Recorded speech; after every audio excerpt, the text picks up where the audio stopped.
ചോറിന് ഒഴിച്ചുകറിയായി മീൻകറിയുടെ സ്വാദിൽ അതും മീനില്ലാതെ എങ്ങനെയാണ് കറി ഉണ്ടാക്കുന്നതെന്ന് നോക്കാം. ആദ്യമേ തന്നെ കറിക്ക് ആവശ്യമായിട്ടുള്ള അരപ്പ് തയ്യാറാക്കുന്നതിന് ചിരികിയ തേങ്ങയിലേക്ക് വറുത്ത മുളക് പൊടി, മല്ലിപ്പൊടി, മഞ്ഞൾപ്പൊടി, ചെറിയുള്ളിയും ചേർത്ത് നല്ലതുപോലെ അരച്ചു മാറ്റിവെക്കാം.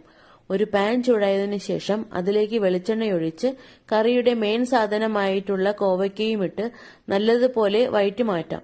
ഇതേ പാനിലേക്ക് തന്നെ വെളിച്ചെണ്ണയൊഴിച്ച് കടുക് പൊട്ടിച്ചതിനു ശേഷം ഉലുവ, ചെറിയുള്ളി, ചതച്ചെടുത്ത ഇഞ്ചി, വെളുത്തുള്ളി, വലിയുള്ളി, പച്ചമുളക്, കറിവേപ്പില, ഉപ്പ്, തക്കാളിയുമിട്ട് നല്ലതുപോലെ വഴറ്റിയതിനു ശേഷം അരപ്പും ചേർത്ത് വെള്ളത്തിൽ കുതിർത്തിവെച്ച കുടംപുളിയുമിട്ട് കറിക്ക് ആവശ്യത്തിനനുസരിച്ചുള്ള വെള്ളവും ചേർത്ത് നല്ലതുപോലെ തിളപ്പിക്കുക. പിന്നീട് വഴറ്റിവെച്ചിരിക്കുന്ന കോവയ്ക്കയുമിട്ട് ചെറുതീയിൽ 5-10 മിനിറ്റ് നേരം മൂടിവെച്ച് വേവിക്കാവുന്നതാണ്. വളരെ പെട്ടെന്ന് തന്നെ തയ്യാറാക്കാൻ പറ്റിയ ഒരു കറിയാണിത്. എല്ലാവരും ഒന്ന് ട്രൈ ചെയ്ത് നോക്കണം.